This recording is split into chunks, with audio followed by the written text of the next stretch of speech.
Yes. Yeah. But like the comparison, like with me and some of the other guys. So that'd be something neat to see, the Harris Centers. The Pirates playing in Williams. All right, welcome back to the second period here. MLB spring training delayed, officially delayed. Possible start date March 5th. Possible. That's because they're still in the lockout yet. And this lockout has been going on since December 2nd of 21. I'm all but banking on there not being a season. Yeah, that's from a lot of things I've been reading. There's a lot of things that if there is a season, it's going to change. Now let's talk because I know there's a point that we talked about off script there that we started to. Then we realized we better record. Yeah, basically we did like 5 minutes of the second period without recording, just talking to each other, getting our wits about us for this period. Yeah. They said if a deal for opening day to start on time, a deal has to be struck 28th, which is 10 days from now. Or I should say 10 days from this recording. Yeah, because we're recording on the 18th, people, if you can't do the math. Well, 1 + 1 is 5 or 11. MLB wants to raise, or I should say, some of the talks are raising the minimum salary for the players. The players want $775,000. Owners want $630,000. I mean, the original minimum is $570,000, $500,000. What's your thoughts on that? Well, I'm going to do the math here and see what the difference is. At the end of the day, my biggest argument with all of this is that we're talking about billionaire owners who can afford a baseball team. So is 100. There was an article. Go ahead. I was going to say there's an article I found where I found the numbers that they were doing this and actually gave the percentage of the difference. I mean, it's a little over. It's a little under 150,000 difference. Is it really, at the end of the day, is it really that big of a difference just to give them the 77.5? Right. Just give us a season at this point. I mean, I know there's a lot of people who dislike both the players and the owners.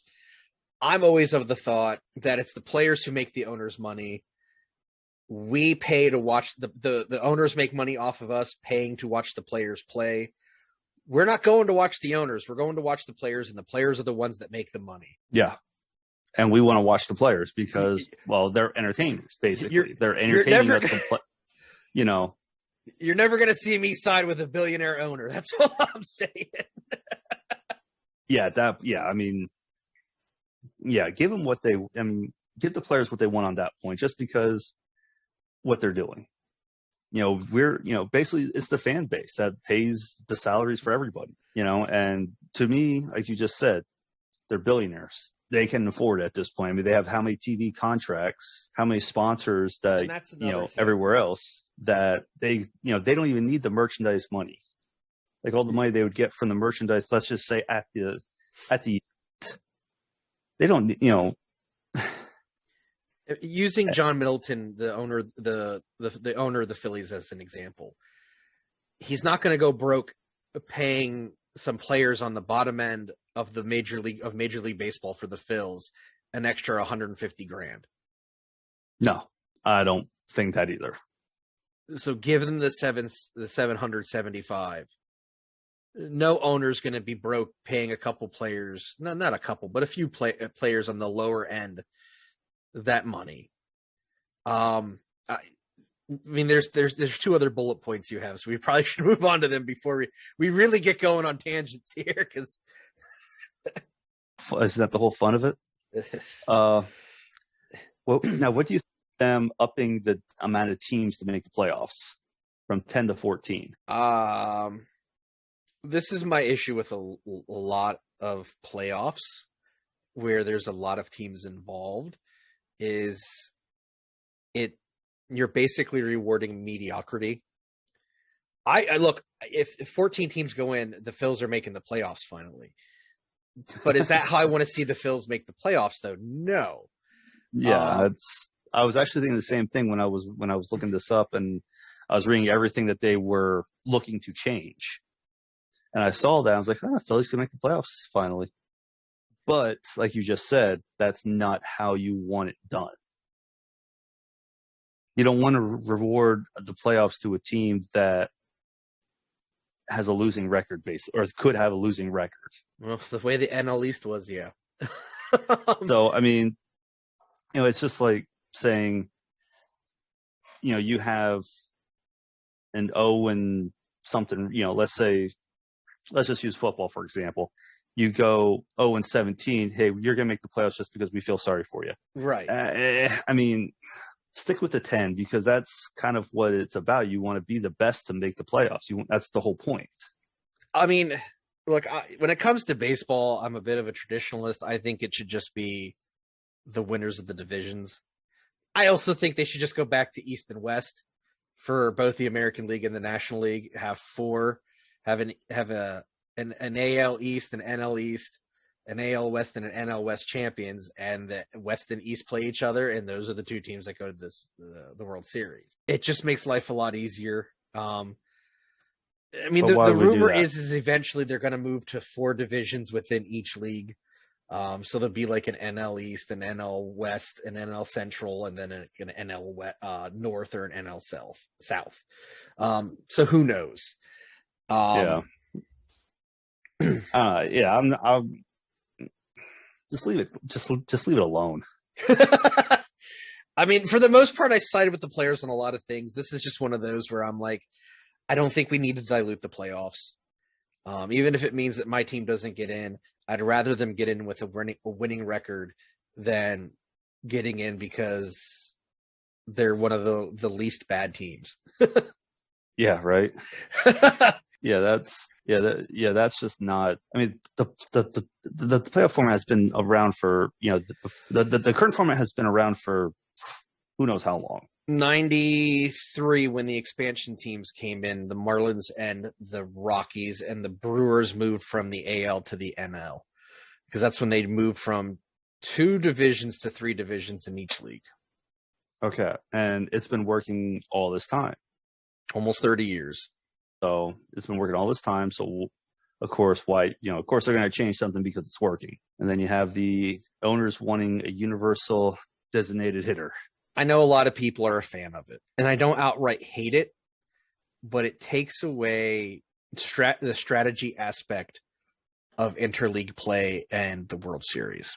I can understand both directions on this. I can see the direction you're going with this, and I could see the direction of not trying to or not wanting to get your pitcher injured. Because he could get hit by a pitch and he's done for the game. He could get hit by a ball coming off the bat right as a line drive right up the middle, too. Yeah, but he's also pitching on the mound. That's what he's doing at that time. I mean, batting is just something that he could not, they could designate a batter for him, so he doesn't have one more risk to worry about. Well, yeah, he can catch that line drive off the mound straight, square to his chest. Right.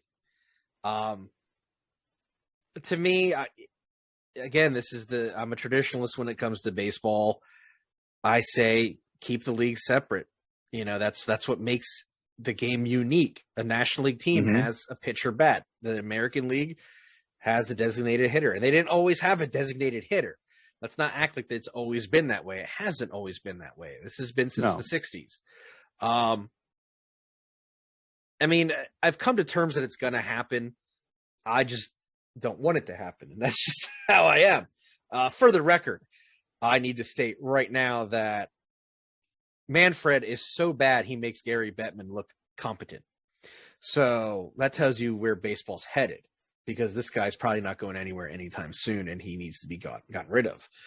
Yeah, and the only thing we've actually praised Bettman on is the bubble, because it works. Bubble works. Again, we should put that on a shirt. We haven't said it in months, but keep in mind it worked. Yes, it did. So something I sent you before the thing that got us rolling before we even recorded, is that Major League Baseball is trying to eliminate hundreds of minor league baseball jobs, specifically players. They're trying to eliminate more players from minor league baseball. Add in that they're also trying to not pay minor league baseball players for spring training, claiming that they're gaining valuable life experience instead. Someone needs to wake up the powers that be in Major League Baseball and get them to understand that minor league baseball is where their stars come from. Absolutely. That's where the players of the future are.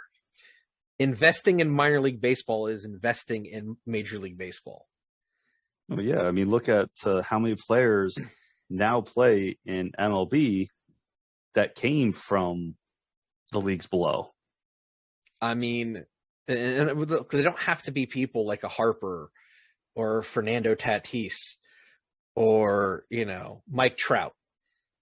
There's a guy from the Nats, Ryan Zimmerman, is retiring after 17 seasons. He has one of the Bobble of Fame in Harrisburg for the Senators. He's a product of minor league baseball. Oh, yeah. Well, look how many – well, let's go, since we're talking about minors, I mean, look at hockey, how many teams came or how many players came up from the minors to be in the pros right now, that came from I think I'm trying to look this up here real quick. Yeah, you're good. You're good. Yeah, let me see here.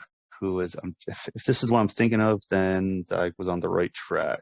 Let's say Jonathan Quick plays for the LA Kings, and he once was a Reading Royal from the ECHL. He played one season, 38 games with a league below below the AHL, where in our area, the Hershey Bears. He came up through the rankings. He has 2 Stanley Cups now. He's been playing for the Kings since 08-09 season. And if it wasn't for the minors, to really, for him to play that well to be seen, he wouldn't be, if the owners of the higher, the upper teams, the upper levels didn't see, they could care less. But this is why we need the minor leagues to have potential players like this. And then how many, you could find that golden player, that probably a walk-on, to be that guy who works his way up through the minors to make it to MLB. And if they go through this with them cutting, you'll never find that. I mean, just thinking again locally, Ryan Sandberg was in the Phillies organization before he got traded to the Cubs. He played in Reading in Double-A baseball. He's a Hall of Famer. Mike Schmidt played in Reading, Double-A baseball. He's a Hall of Famer for the Phils. There's probably more Hall of Famers that made their way through minor league baseball to become stars than there are guys who barely were in the minors and became stars that are in the Hall of Fame. Because those guys are rare. The people who work their butts off to make it to that high level, to make it to MLB, they know the work that needs to go into it. And if MLB wants to cut those jobs, like I just said, you could cut, you might not find that guy who not even drafted, a walk-on, to be that top player. I mean, hell, Harper he started in Single-A baseball. He didn't start in Harrisburg. He didn't start in, I don't know what the Nats Triple-A team, and Jonathan's going to kill me for not knowing. I think it's Syracuse. Or at least it was Syracuse. But Harper started in Hagerstown, right. And he worked his way up from short season Single-A to the minors, albeit it might have been a quick work through, but he still started at the bottom. Yeah. I mean, think about if he didn't pan out. Think about it. Think about if something happened that he couldn't get out of Hagerstown. And you know what? And I get that there's a lot of players who never make it to Major League Baseball or even make it to Triple-A. I get there's a lot of players that don't do that. But you're cutting the future of baseball off at the knees by not giving every player an opportunity that you can. Well, just cutting more of opportunities. Because they're cutting more. You don't know who's going to be the next star. You don't know who's going to be the next Mike Trout. You don't know who's going to be the next Fernando Tatis, the next Juan Soto, who turned down an extension for the Nats, for the record. Of course, I'm going to throw that in there. Sorry, Jonathan. Well, like you told me when I sent you that picture, what if the Phillies signed him? Oh, they're not going to sign him, but I mean, good Lord, imagine the hate from the Nationals if they did. And to me, going off on a side note here. Oh, I think you would love it just because of the love of the Nationals you have. Now, here's my issue is that most Nats fans, because we do know a Nats fan who's a very educated baseball fan, so I don't want to generalize. There's a segment of Nats fans, though, that eagerly anticipate hating a player who does not sign an extension with the Nats and becomes a free agent. Instead of hating that player, why don't you question what your ownership's doing? Why aren't they working to try and sign these players? Very much. Instead of offering them more money on the back end. Who wants a Bobby, and granted, a Bobby Bonilla deal? Sweet. But guys nowadays don't want that. They don't want to be getting paid 20 years after they've played their last game. But now here's something that Brad from Baseball Together and I were messaging each other about the other day. And it was half joking and it was half serious. So in England, in football, soccer in England, it's a tiered system. So like the worst team in the Premier League could end up getting sent down to the lower level, and the best team in the lower level can get brought up to the Premier League. Could you imagine if in Major League Baseball, like hypothetically speaking, the O's and the Diamondbacks had the worst record in the 2021 season? Imagine if they played the two best teams in AAA baseball, and the losing team either stayed in AAA or went down to AAA, and the winning teams went up to Major League Baseball or stayed in Major League Baseball. Don't you think that would end tanking? Yeah. That's an interesting concept. Yeah. That would be interesting. Because I know I read somewhere that somebody wants to watch, instead of the Pro Bowl, watch the two worst teams in the NFL play for the number one draft pick, for the number one and two draft pick. You know what's funny about this? We had this conversation before that meme even came out this week. That's the best part about it. Yeah, that is true. We did. But no, that would be fun, though, if the two worst teams in MLB get dropped to the next level under. And for this year, it would have been, I'll just type, okay, so 2019, because I can't find who it was this year, and there wasn't a season in 2020. It was Sacramento and it was Columbus. So imagine Sacramento and Columbus beat the Diamondbacks and the O's, and they get moved up to Major League Baseball, and the O's and the Diamondbacks get moved down to AAA for a season, and then they have to earn their way back. That would end tanking in a heartbeat. I can only imagine the marketing mayhem that would cause. Because everything you'll see with those two teams say MLB, and then all of a sudden they're going to have to change everything. Teams do it all the time, though, in English soccer. Oh, that would be interesting to see. Ooh, I would watch that. Yep, I would watch that. Yeah, I'm game for that. That changes everything, doesn't it? Oh yeah, no, that's definitely something that would be very interesting to watch. Just because, I mean, think about it. You got the best teams in, a level under. They could possibly be next year an MLB team. What are the chances of that? I mean, you never know. It's just like the playoffs where you have, the bottom seed beating out the number one seed. You could have that. I mean, that's. Yeah. And for the record, I do agree that I think the Pro Bowl there should be some kind of all-star game for football, but I definitely think you should have the two worst teams play for the first draft spot. 1 and 2. Yeah. I would, that would be watch. No, let's make it interesting. The team that loses gets the last pick. Ooh. They get the last pick of the first round. Ooh. Oh, that's wrong. Just all kinds of fantasy booking in this show today. It would, because this way you got to fight for that number one pick. So exactly, that would be the way to do it. Another way to end tanking. But there isn't a lot of tanking in the NFL. Just bad drafting, which is a whole different thing to me. Oh, management. And we know how much you love your management. I'd make a motion, but we're supposed to be a family-friendly show, both on YouTube and audio, so I'm not going to. Just the groaning can kind of just sum it all up there. So, yeah, MLB lockout. Will there be a season? We're hoping, but it's a hope. If not, I'm hoping my tickets roll over to next season. So see what happens. All right, and that's the end of the second period. We'll be right back.